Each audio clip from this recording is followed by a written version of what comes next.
Hey 101 students, in this benchmark we're going to talk about citation. Now there's two different types of citation. There's in-text citation and then there is the document citation.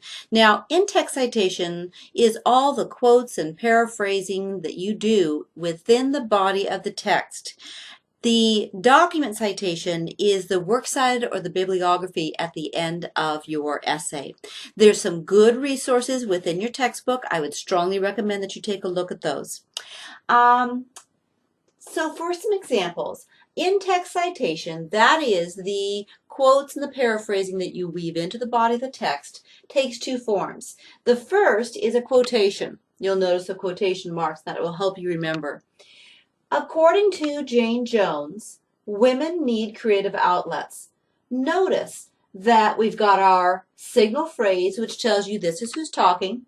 We've got the comma, which sets off the complete thought and the dialogue from the person doing the dialogue. We have quotation marks we have quotation marks around the words that come out of the person's mouth or that come out of the book.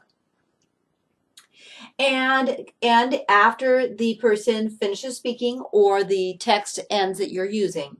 And then a space, and then a parenthetical reference. A parenthetical reference is the page number that you found Jane Jones' quote on. And then at the very end is where you put the period. That's a very important thing to remember. Most common mistake I see is having the end punctuation inside the quotation marks. It's not there, it's here. And it makes sense. If it were here, would this go with this sentence or with the next sentence? Now, sometimes people like to paraphrase. That is, they take a quote and using the same number of words and the exact same meaning, but changing the words to their own words, they relay what the person said.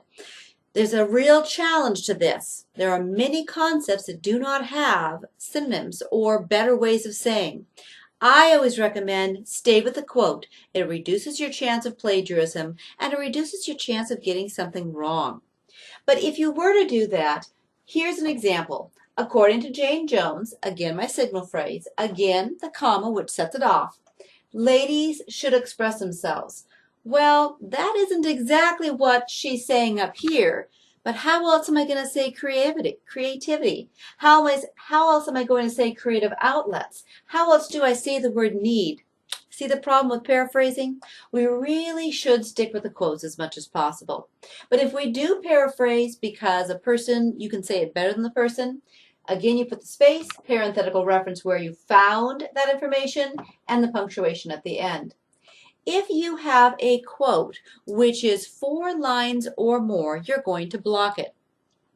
Blocking means you move the entire quote in 2 tabs and you align it at that point. So I only have 2 sentences here and it's just basically for an example, but it would look something like this. Women need creative outlets in order to fill whole women, blah, blah, blah. Again, you're going to put the parenthetical reference of where you found the information, but you're going to have the end punctuation here. Now, you may notice that this is a direct quote. Yes. You may also notice there's no quotation marks. Yes. By blocking it, that is tabbing into, you're telling the reader this is a direct quote. You never block a paraphrase. If you have to block that much, you need to have it to be a direct quote from the person whose words you're borrowing.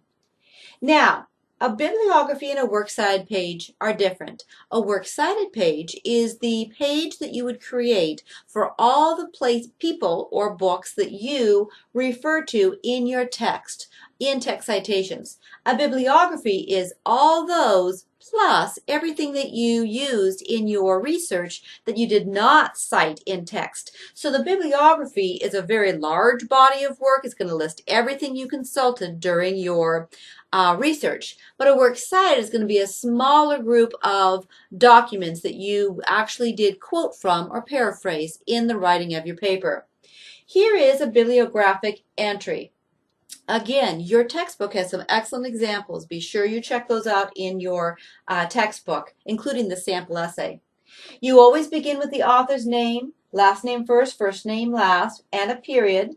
Then you have, in this case, the title of the fictitious magazine, again a period.